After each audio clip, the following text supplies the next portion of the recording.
Student hello student, मैं दुर्गेश वर्मा आपको मेरे YouTube channel biology classes bye Durgesh sir में आपका स्वागत करता हूं। बच्चों, आज हम लोग क्लास 11th का एक टॉपिक स्टडी करेंगे। जो टॉपिक हम स्टडी आज करने जा रहे हैं उस टॉपिक का नेम है फर्मेंटेशन। इससे पहले मैंने अपने प्रीवियस वीडियो में आप लोग को फर्मेंटेशन कंसेप्ट के बारे में बहुत ही अच्छे से बताया है और आप लोगों ने उस वीडियो को देखा है और आप लोग को वो वीडियो समझ में आया होगा। मैं इसी आशा के साथ आज का वीडियो स्टार्ट करने जा रहा हूँ। अगर कोई डाउट होगा तो आप मुझे कमेंट करके मेरे चैनल पर और आप मुझसे क्वेश्चन पूछ सकते हैं, लेकिन आपको डाउट नहीं होगा, मैं आशा करता हूँ। ठीक ना। हम लोगों ने कल यह जाना था कि फर्मेंटेशन जब प्रोसेस होता है तो उस प्रोसेस के थ्रू टू प्रोडक्ट का फॉर्मेशन होता है। सॉरी, पहला जो प्रोडक्ट आपको मैंने बताया था वो था अल्कोहल और दूसरा जो प्रोडक्ट था वो था लैक्टिक एसिड। तो अल्कोहल का भी फॉर्मेशन हो गया था, लैक्टिक एसिड का फॉर्मेशन हो गया था। अल्कोहल का फॉर्मेशन करने के लिए आप लोग को याद होगा ईस्ट रिस्पॉन्सिबल होता है और ईस्ट के थ्रू अल्कोहल का फॉर्मेशन होता है। ये मैंने आपको बताया था, ठीक ना। ईस्ट के थ्रू अल्कोहल का फॉर्मेशन हम लोगों ने स्टडी किया था, आप लोग को याद होगा। और इसके बाद हम लोगों ने लैक्टिक एसिड का फॉर्मेशन स्टडी किया था और लैक्टिक एसिड का जो फॉर्मेशन होता है वो आपका मसल्स सेल में होता है, एनिमल्स के, ह्यूमन बींग्स के। तो ह्यूमन बींग्स के और एनिमल्स के सेल्स में, मसल सेल्स में लैक्टिक एसिड का फॉर्मेशन जो होता है उसके लिए जो प्रोसेस होता है उस प्रोसेस का नेम होता है लैक्टिक एसिड फर्मेंटेशन। मैंने आप लोग को बताया था, आप लोगों ने नोटिस किया होगा मेरी बातों को और आपको मेरी बात बहुत ही अच्छे से क्लियर हो गई होगी। और मैंने एटीपी के अमाउंट भी बताया था, 2 एटीपी का फॉर्मेशन, ये सभी आप लोगों ने मेरे प्रीवियस वीडियो में देखा है और आपको क्लियर हो गया। बेटा अच्छे से देखते रहिए, डाउट बनते रहे तो उसको पूछते रहिए और डाउट को क्लियर करिए, ठीक ना। अब देखिए, आज जो हमें स्टार्ट करना है वो आपका है ईस्ट कंसेप्ट से, ठीक ना। बता रहा है कि yeast poison themselves to death when the concentration of alcohol reaches about 13%। बताया गया है कि ईस्ट तो अल्कोहल प्रोडक्शन कराता है, लेकिन जब अल्कोहल का कंसंट्रेशन बता रहा है कि 13% हो जाता है और उसके बाद अगर कंसंट्रेशन अधिक होता है तो वो इस ईस्ट के लिए वो पॉइजन का काम करेगा और उस कंसंट्रेशन में ईस्ट क्या हो जाएगा, डेथ हो जाएगा। यही बातें बताया जा रहा है बेटा, आप लोग अच्छे से समझिएगा। यहाँ पर यही कंसेप्ट दिया गया है कि ईस्ट के लिए भी पॉइजन हो जाएगा, ईस्ट भी डेथ कर जाएगा, डेथ अपने स्वयं ही, जब कंसंट्रेशन कितना हो जाए अल्कोहल का 13 से एबव होने लगे या 13 के पास पहुँच जाए तो डर हो जाता है, ठीक ना। तो अब एक क्वेश्चन बन रहा है बेटा, देखिए तो क्वेश्चन क्या है, what then would be the maximum concentration of alcohol in beverages that are naturally fermented.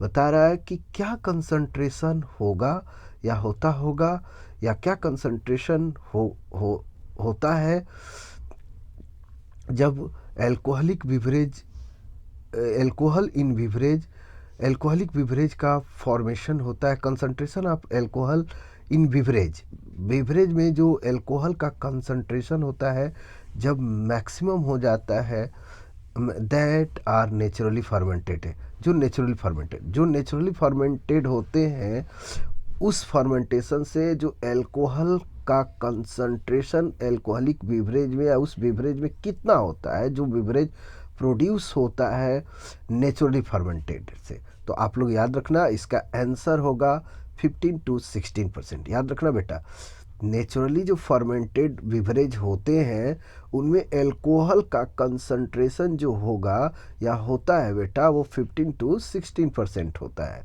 15 याद रखिएगा, 216 इतना तक ही होता है कंसंट्रेशन।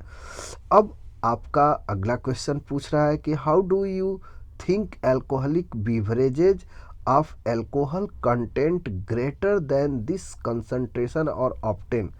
क्या आप सोचते हो अल्कोहलिक बिवरेज में अल्कोहल के कंटेंट को ग्रेटर करने के लिए देन दिस कंसंट्रेशन और ऑप्टेन, जो कंसंट्रेशन ऑप्टेन होता है।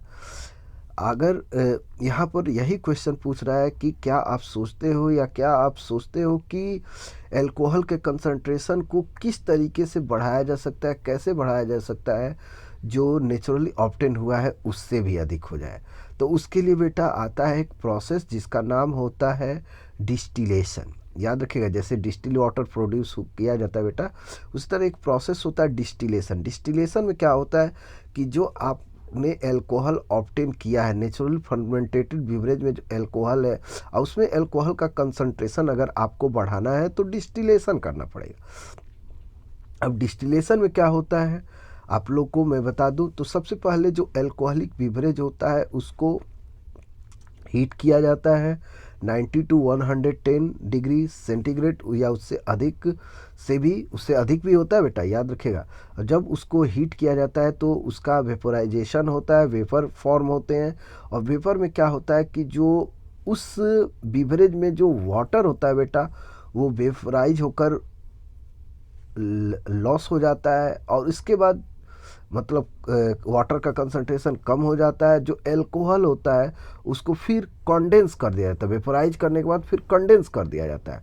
तो कंडेंस करने के बाद वाटर तो लॉस होने लगता है, वाटर का कंसंट्रेशन कम होने लगता है, और अल्कोहल जो होता है बस अल्कोहल बच जाता है, और इस तरीके से अल्कोहल के कंसंट्रेशन को बढ़ाया जाता है। तो डिस्टिलेशन मेथड आप लोग याद रखिएगा, कुछ नहीं आए तो आप लोग इतना तो तैयारी रखिएगा कि डिस्टिलेशन मेथड के द्वारा ही कंसंट्रेशन को बढ़ाया जाता है। इतना तैयार रखेंगे ना, मैं आशा करता हूँ आपको बहुत ही अच्छे से क्लियर हो रहा होगा। नोट बनाते रहिए, नोट को बनाए रखिएगा, नोट भी आपका चेक होगा, और कोई डाउट होगा तो आप लोग पूछ लिया करिएगा, क्योंकि हम लोग डाउट आपके क्लियर कर देंगे। ओके, हम लोग आपके डाउट को क्लियर कर देंगे। ओके, चलिए आगे हम लोग कंसेप्ट को लेकर बढ़ते हैं। आगे कंसेप्ट क्या है, what then is the process by which organisms can carry out complete oxidation of glucose and extract the energy stored to synthesize a larger number of ATP molecules needed for cellular metabolism। अब पूछ रहा है कि what then is the process by which organisms can carry out complete oxidation of glucose। वह कौन सा process है जिसके द्वारा ऑर्गेनिज्म जो होते हैं वो कंप्लीट ऑक्सीडेशन ग्लूकोज का करके या उनके बॉडी में होकर और लार्ज अमाउंट में लार्ज नंबर में एटीपी का सिंथेसिस होता है। जब वह ग्लूकोज का कंप्लीट ऑक्सीडेशन होता है तो एनर्जी रिलीज होता है, सबको पता है। और वही एनर्जी रिलीज होता है तो लॉट्स ऑफ एनर्जी का यूज करके एटीपी के लार्ज नंबर का एटीपी मॉलिक्यूल का लार्ज नंबर सिंथेसाइज होता है, जो आवश्यक होता है किसके लिए, सेलुलर मेटाबॉलिज्म, सेल के अंदर मेटाबॉलिज्म के लिए। सेलुलर मेटाबॉलिज्म का मतलब आप जानते हैं, क्योंकि मैंने आप लोगों को मेटाबॉलिज्म बताया है।